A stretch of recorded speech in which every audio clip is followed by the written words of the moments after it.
Pero bueno, vamos a hacer pasar a nuestra primera invitada. Cami, muchas gracias por estar acá. Creo que, ¿la conocemos a Cami o no? ¿La conocemos? Sí, la hemos visto muchas veces. Con Cami tenemos algo en común, que es que compartimos la pasión por la profesión. Nos gusta la comunicación. Sí. Estudiamos comunicación. No llegamos a ser contemporáneos. No hicimos materia juntos. Ustedes terminaron un poco antes. Exacto. Pero bueno, pero sí somos del mismo rubro, podríamos decir. Cami, antes de por ahí adentrarnos un poquito más en tu historia, que es la que vas a estar contando, yo quería, y esto está fuera del guión, que nos cuentes un poquito de dónde venís. Si alguno notó que tiene algo de tonada, ahora Cami nos lo va a explicar. Normalmente la gente dice que no tengo tonada. Especialmente esta semana me estuve juntando mucho con un compañero mío que dio uno de los temas hace unos viernes atrás. Se llama Cristian. Soy de Tucumán, pero mi mamá es chilena. Entonces creo que tuve una mezcla ahí medio complicada. Puede ser que si estoy nerviosa se me note un poquito más la tonada. Pero sí, soy de San Miguel de Tucumán. Yo conozco un ámbito en el que a Cami se le suele notar un poco más la tonada, que es cuando mira carreras de Fórmula 1. Sobre todo si alguien lo pasa a Verstappen, ahí van a escuchar más la tonada tucumana de Cami. Bueno, tenemos el placer de compartir con Cami, con Mati también, momentos de amigos, almuerzos y demás. Y bueno, y estuvimos charlando en la semana un poco acerca de la historia de cómo fue a lo largo de su vida la relación de Cami con Jesús, ¿no? Y de eso queríamos que nos cuentes un poco más. ¿Cuál fue tu primer contacto con el Evangelio, con la Biblia, con la Iglesia Adventista? Bueno, yo nací en la iglesia, básicamente. No en un hospital. No, en la iglesia.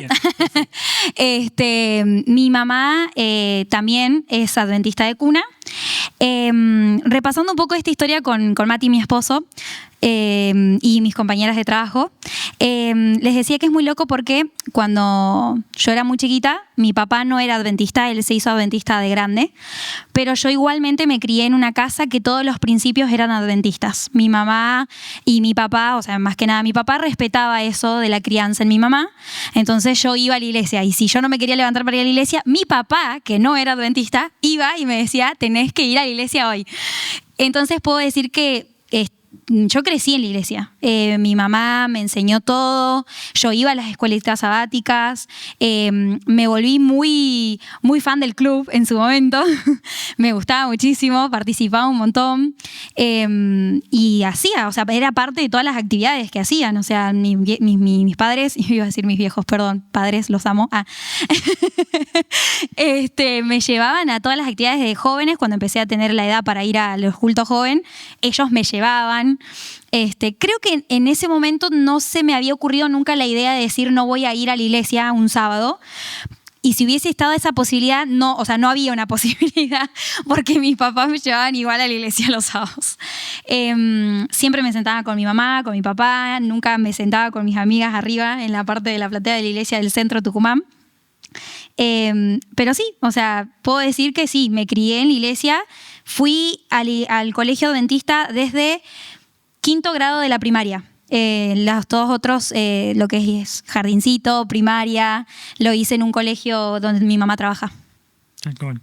Y Cami, yo te escuchaba y me sentí un poco identificado también por el hecho de que yo también soy, como se suele decir, adventista de cuna. Entre comillas.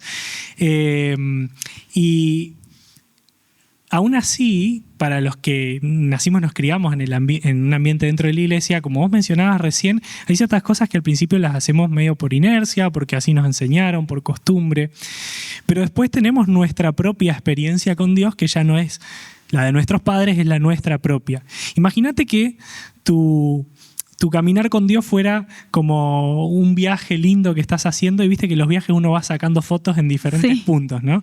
Si tuvieras que marcar alguno de esos puntos, alguno de esos hitos, alguna de esas fotos lindas que recordás de ese viaje con Dios, ¿cuáles serían? Mi mamá va a estar de acuerdo con esto.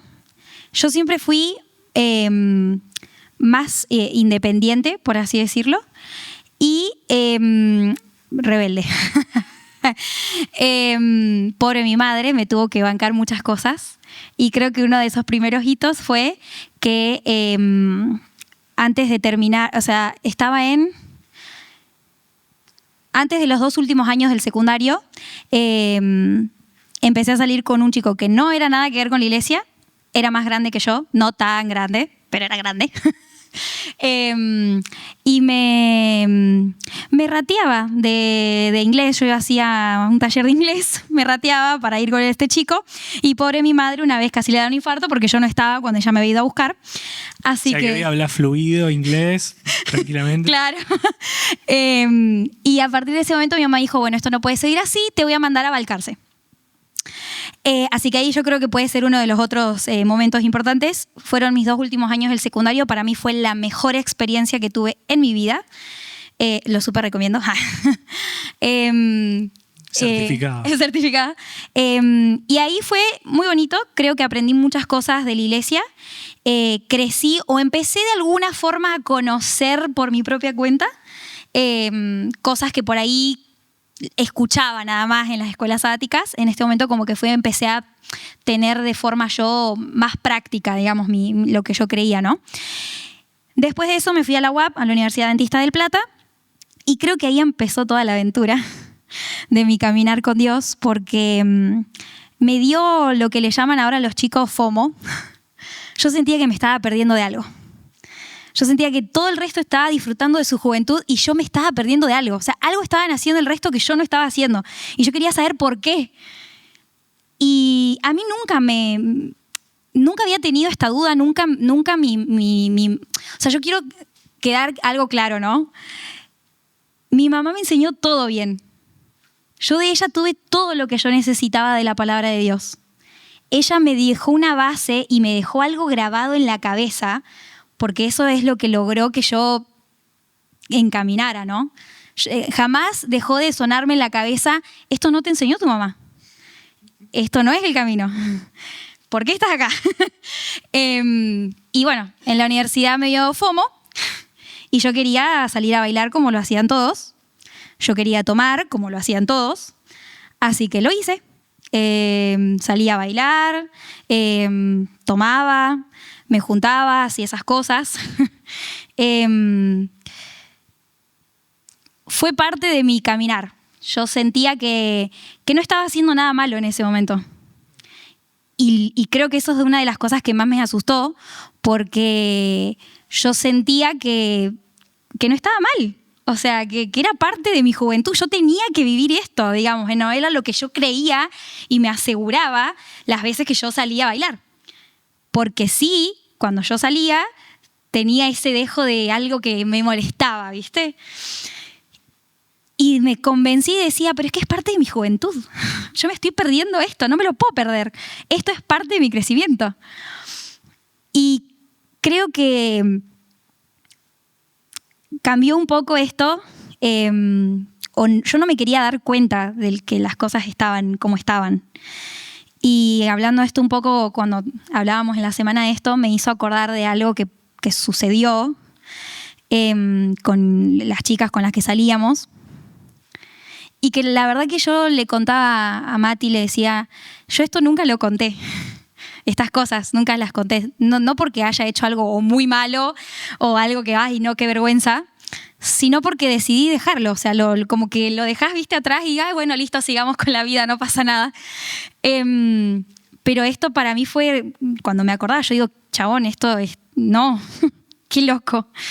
Y creo que eso es como fue una cachetada de Dios, como diciéndome, espabilá, mamita, porque no va por acá la cosa.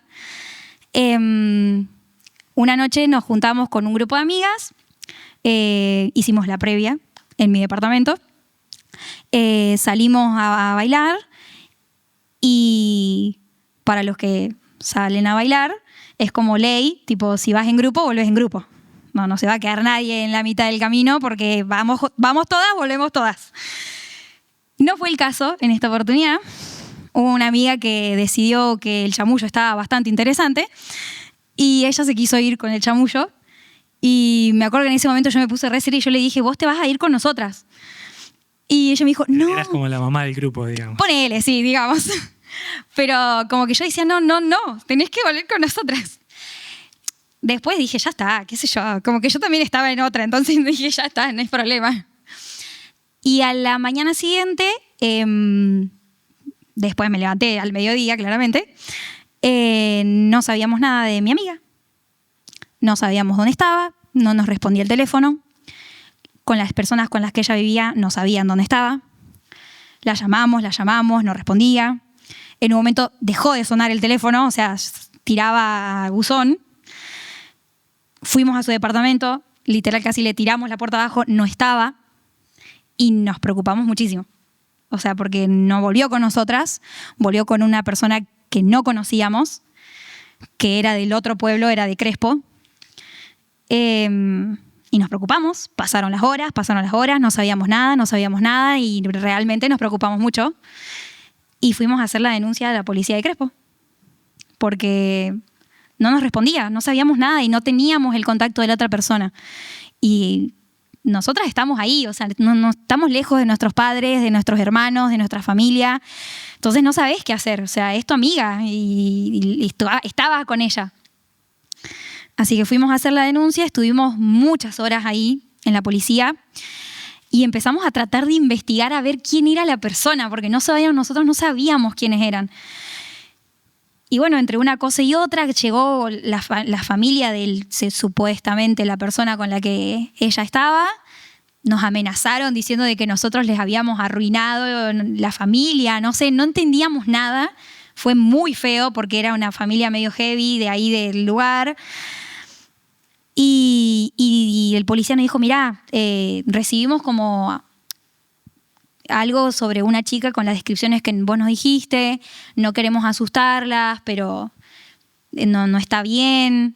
Y, o sea, estábamos nosotras, éramos todas pibas, que está bien, éramos gente grande, ¿no? Pero bueno, éramos pibas.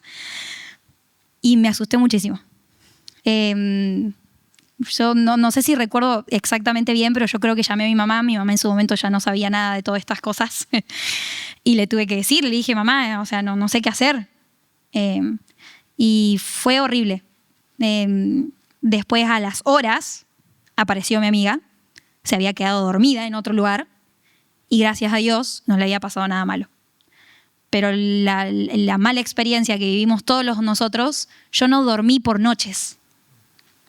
Porque o sea, estaba súper preocupada, para mí fue horrible. Uh-huh.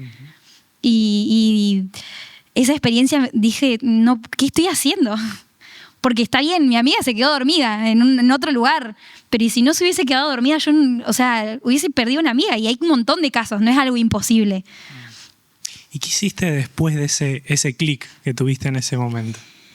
Y fue difícil porque a mí me gusta mucho la música y me gustaba mucho bailar. Y las personas con las que yo más compartía eran parte de esa vida, de lo que hacíamos. Y fue difícil. Yo dije, no quiero más. Me acuerdo que después salí nuevamente. Acá la más consistente con su decisión. Pero después de eso, con ayuda de Mati, que en ese momento éramos novios, recuerdo que él me decía que él oraba mucho por mí. Y fue un desafío. Porque yo me empecé a sentir sola. Porque mis amigos, mis amigas salían y yo me quedaba en mi casa el sábado a la noche. Y con las chicas con las que yo vivía se iban. O sea, yo estaba sola y me empecé a sentir sola. Y empecé a decir, bueno, por ahí no era tan grave. Y fue difícil para mí porque son las personas que más quiero las que salían. Y entonces, cuando me empecé a sentir sola, dije, no estoy sola. A todo esto, mientras yo salía a bailar, también iba a la iglesia, ¿eh? Yo iba el sábado a la mañana a la iglesia y el sábado a la noche salía a bailar. Y yo decía, amigo, esto no está bien. Hay algo que no está cuadrando en esta vida porque no era normal. O sea, no llevaba como una doble vida, o sea, un doble estándar de prioridades, de cosas que creía. Y empecé a participar cada vez más. Me intenté aferrar de nuevo a lo que yo sabía y lo que me acordaba que mi mamá me había enseñado. Eso jamás se fue de mi cabeza. Y ahí empecé a darme cuenta que lo que yo estaba haciendo no estaba bien. O sea, que no era normal, que no era algo por lo que yo tenía que pasar para crecer. Porque por ahí eso es lo que yo intentaba convencerme y lo que creo que la mayoría de mi grupo intentó convencerse. Es normal. Es parte de lo que tenés que vivir para crecer. Después va a estar todo bien. Yo no lo sentía así cuando empecé a acercarme más a la iglesia. Entonces empecé a participar más, empecé nuevamente a tratar de comprometerme con la iglesia. Porque no era suficiente ir. Porque yo iba a la iglesia los sábados y el sábado a la noche salía a bailar. O sea, evidentemente no era suficiente solamente ir y escuchar el sermón. Y entonces empecé a intentar hacer algo en la iglesia. Sentirme parte y no sentirme sola. Entonces empecé a salir por ahí un poco más con los chicos de la iglesia, a tomar helado el sábado a la noche. Al principio fue re difícil, porque no era lo que estaba acostumbrada. Pero dije, esto es lo que yo quiero y esto es lo que está bien. Y me empecé a sentir menos sola. Empecé a estudiar un poco más por mi parte y al estar más en contacto con la iglesia y con las actividades de la iglesia, me ofrecieron ser directora de jóvenes en la iglesia. Y en ese momento para mí fue un desafío. Yo no sabía si aceptar, porque no sé si me sentía apta para eso. Pero yo dije, por ahí puedo llegar a entender un poco más lo que se siente o sienten los demás.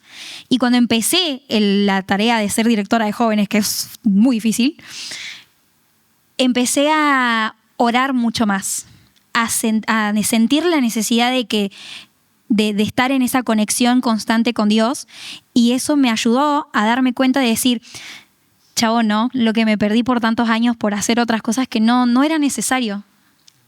Y no era necesario pasar por eso para poder hacer esto otro. Lo hubiese podido hacer perfectamente sin tener que pasar por todo lo demás, ¿no? Sin tener que haber sufrido, hacerme sentir mal, sin quitarme horas de sueño, sin meterle cosas a mi cuerpo que no eran necesarias. Pero hasta que entendés eso y participando en la iglesia y estando más en comunión con Dios, dije, yo no necesito otras cosas para llenar eso del FOMO que sentía, digamos. No me estaba perdiendo de nada. Y ahora estás acá. Y ahora estoy acá. Cami, para cerrar este momento, esta charla con vos y esta historia que nos contaste, nos fuiste llevando paso a paso por diferentes experiencias que pasaste y ahora llegamos en la línea de tiempo al presente, ¿no? Hoy, si tuvieras que, en pocas palabras, decir qué es lo que toda esa madurez espiritual que fuiste acumulando con el paso del tiempo, con sus idas y vueltas, subidas y bajadas, te aporta a tu vida espiritual, ¿no? ¿Qué sería? Siento que siempre es difícil. Las cosas del trabajo, el tiempo, el sueño. Pero estoy muy agradecida a Dios porque puedo hoy decir que a pesar de que puede haber altibajos, sé que tengo una relación con Él. Sé que me puedo arrodillar cuando las cosas no están bien y tengo la certeza de que Él está ahí conmigo. Y eso me hizo en realidad querer expresarle al mundo quién soy yo. Cuando yo estaba en la UAP y tenía esta doble vida, por así decirlo, yo intentaba esconder. En mis redes sociales yo era esto, y después era otra cosa. Y por eso decidí que ahora, no sé si puedo decir que tengo una relación perfecta con Dios, porque creo que uno siempre tiene sus altibajos, pero sí puedo decir que dije, quiero que la gente conozca a Dios. Quiero que la gente entienda que no está solo y que no hay ninguna otra cosa en este mundo que te va a llenar ningún vacío. Yo no tenía un vacío ni familiar ni ninguna otra historia por ahí más profunda, ¿no? Pero yo quería hacer lo que el resto hacía. O sea, suena tan tonto ahora que lo digo, porque ¿por qué quiero hacer eso? O sea, tengo una vida que linda, mi mamá me enseñó cosas hermosas, en la iglesia hay cosas y actividades tan lindas, ¿qué me estoy perdiendo? No me estoy perdiendo de nada. Y eso intento hoy en día, en la actualidad, en mis redes sociales. La misma persona que sube fotos que se fue de vacaciones a Ushuaia es la misma persona que intenta que darles un mensaje desde mi perspectiva, desde mi vida personal, de decir, esto es Dios en mi vida y te lo quiero mostrar. Gracias, Cami. Gracias por el lindo testimonio, la linda historia que compartiste con nosotros. ¿La saludamos? Gracias.